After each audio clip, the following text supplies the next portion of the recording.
Bonjour à tous, je m'appelle Lionel, coach préparation physique pour kitesurfer. Et il y a quelques temps, je vous avais fait une vidéo vous expliquant quel exercice faire pour préparer vos muscles pour le kite. Et aujourd'hui, j'ai décidé de vous faire une vidéo sur un autre sujet tout aussi important, mais qui est assez souvent sous-estimé ou négligé, c'est l'échauffement.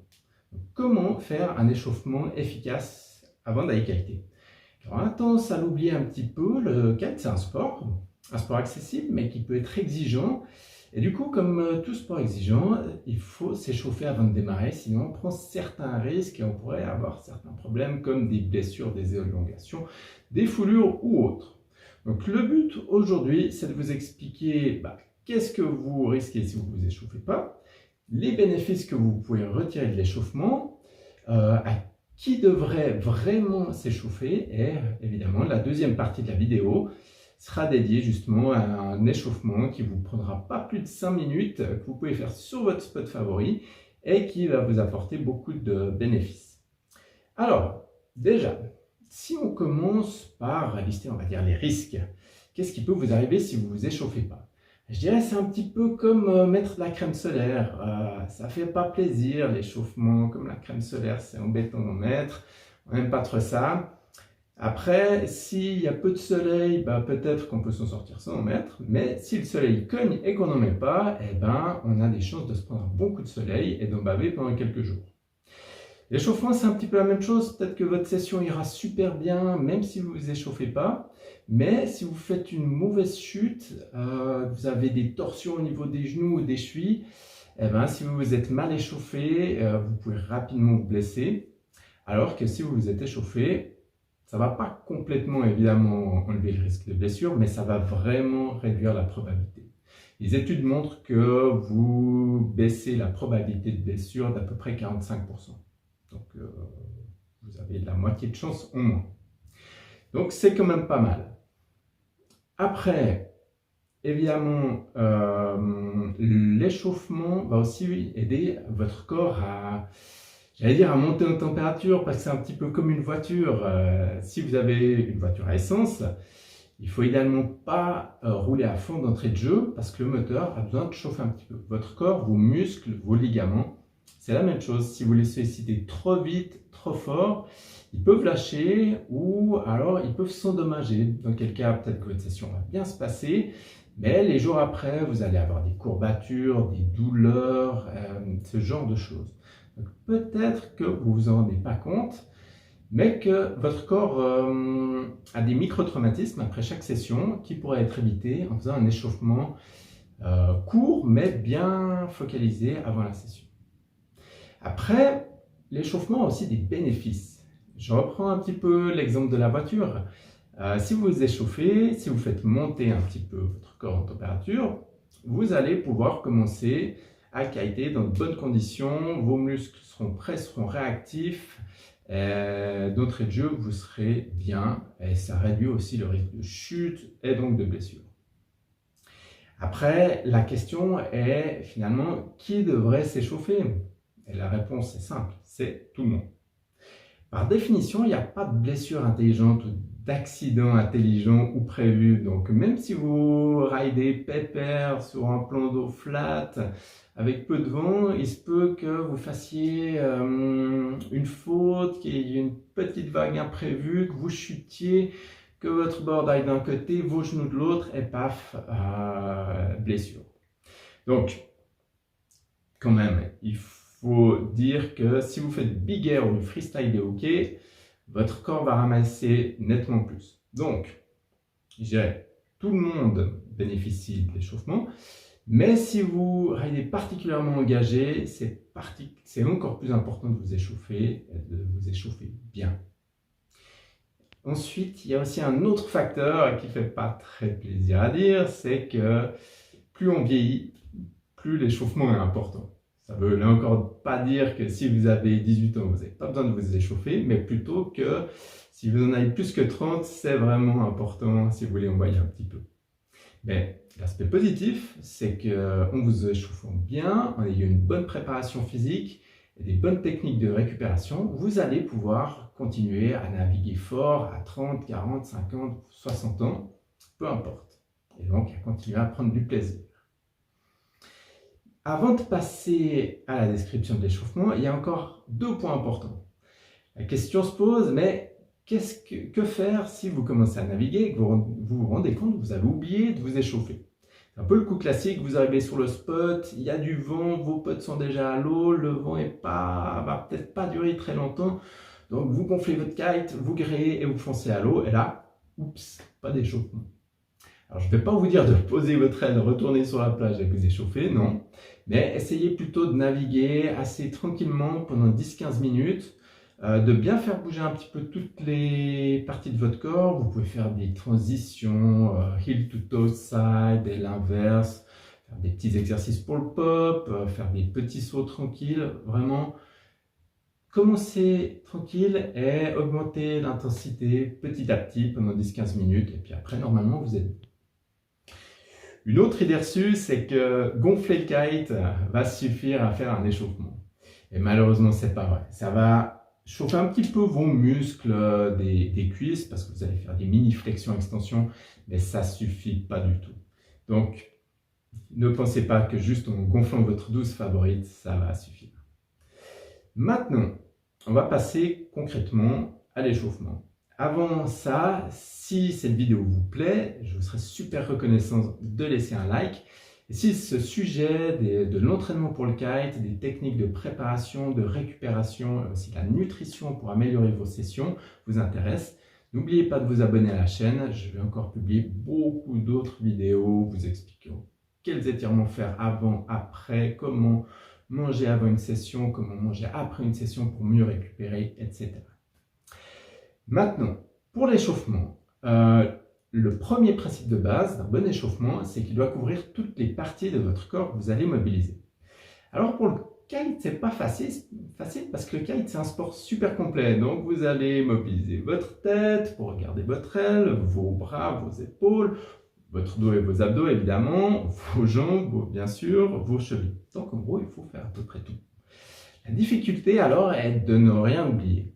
Pour ça, il y a une astuce très simple que j'avais apprise quand je faisais du kickboxing, c'est de démarrer par le haut et d'aller jusqu'en bas. Donc en gros, vous commencez par mobiliser votre nuque, je vous expliquerai comment faire. Ensuite, vous descendez aux épaules, aux coudes, aux poignets, au tronc, aux hanches, aux genoux et vous finissez par les chevilles. Très important les chevilles, ne les oubliez pas. À partir de là, vous êtes plutôt bien. Donc maintenant, je vais vous montrer concrètement l'échauffement de 5 minutes spécial kitesurf. J'espère qu'il vous aidera et que vous aurez de meilleures sessions encore plus longues, encore plus fun, avec encore plus de plaisir. Comme je vous expliquais, on va démarrer par le haut et donc la nuque. On va faire une dizaine de demi-cercles vers le bas.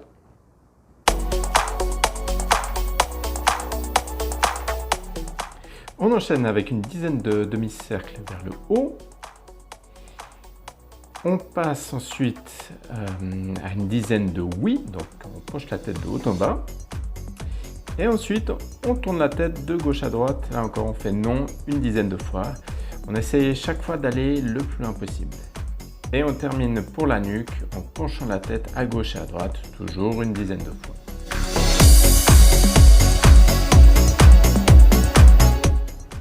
Maintenant que la nuque est bien chaude, on passe aux épaules, logiquement. On va faire une dizaine de cercles, les bras tendus vers l'avant et directement une dizaine de cercles vers l'arrière. On essaye vraiment de bien bouger les épaules, de monter les épaules à chaque rotation. On passe maintenant aux coudes. On va faire une série de flexions-extensions des coudes tout en montant et baissant les bras. Tu peux imaginer que tu lances un ballon devant toi en faisant varier l'angle.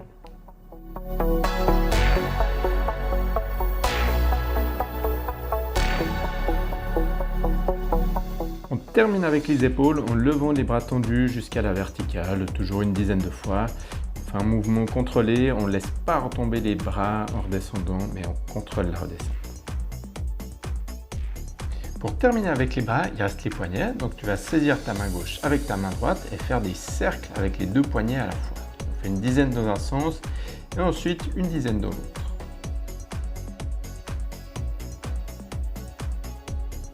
On descend maintenant au niveau du tronc. Alors, tu vas lever les bras à peu près à l'horizontale et tu vas tourner les épaules à gauche et à droite une dizaine de fois, toujours en essayant d'aller le plus loin possible. Ensuite, tu fais le même mouvement mais au niveau des hanches. Donc, tu cartes un petit peu les pieds, tu tiens tes hanches et tu fais une dizaine de cercles dans un sens, suivi d'une dizaine de cercles dans l'autre, évidemment. Je pense que tu commences à comprendre le principe en essayant d'aller le plus loin possible.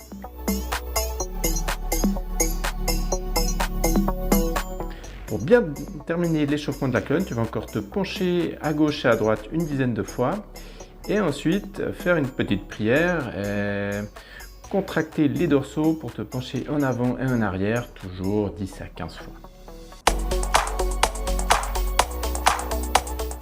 On passe aux choses sérieuses avec les jambes. Pour commencer, on va se mettre sur un pied, histoire d'entraîner un petit peu l'équilibre. Et on va faire une dizaine de cercles avec l'autre jambe en levant le pied, en levant le genou aussi haut que possible. Ensuite, on change de sens. On essaie de s'équilibrer avec les bras pour ne pas poser le pied par terre. Comme ça, on utilise un petit peu, on entraîne le proprioceptif. Et la jambe au sol n'est pas complètement tendue, on fléchit légèrement le genou. Comme ça aide un petit peu à garder l'équilibre. Et ça entraîne déjà un petit peu les muscles des cuisses.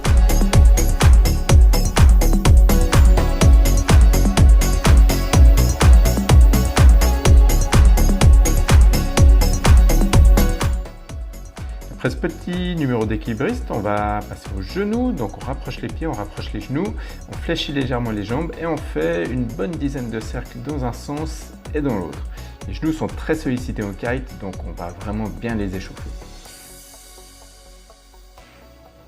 On fait maintenant la même chose avec les pieds écartés à peu près à une largeur d'épaule. 10 cercles dans un sens et 10 cercles dans l'autre.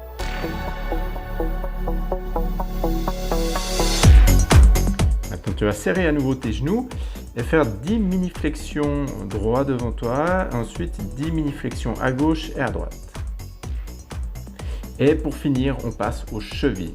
Les chevilles, c'est vraiment ce qu'on a tendance à oublier, à négliger. Mais si tu fais des sauts en twin tip ou autre, c'est vraiment super important de bien échauffer tes chevilles. Alors, c'est très simple. Tu mets ton pied sur la pointe du pied et tu fais des cercles, des petits cercles dans un sens puis dans l'autre avec les deux pieds.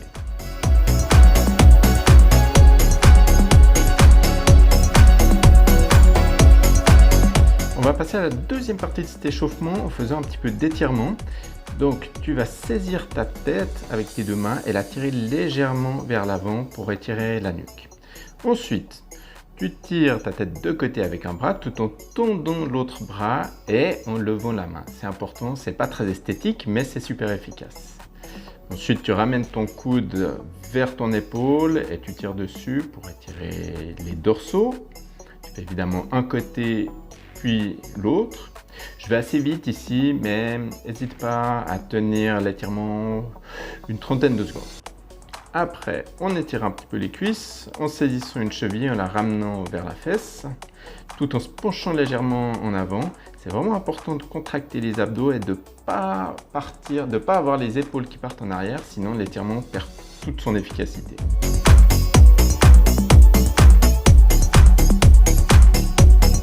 On va maintenant étirer les abdos et le dos pour éviter les courbatures. C'est super important, surtout si tu vas faire des sauts, des tricks et autres.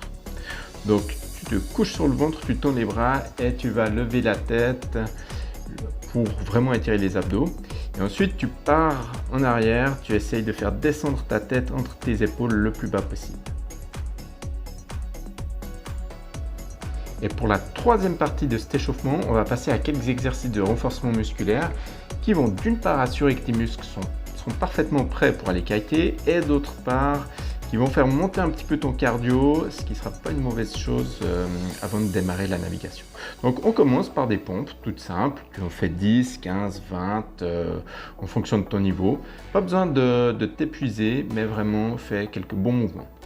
Ensuite, pour mobiliser le dos et les abdos, tu vas faire des demi-burpees. Donc tu fais ces espèces de petits sauts où tu ramènes tes pieds vers tes mains et ensuite tu fais une extension pour les ramener en position de départ.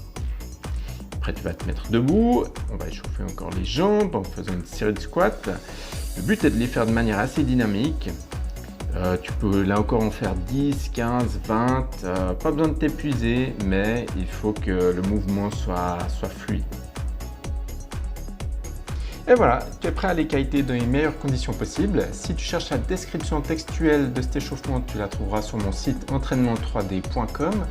Merci d'avoir regardé jusqu'au bout, n'oublie pas de liker et de t'abonner. À bientôt, merci, ciao.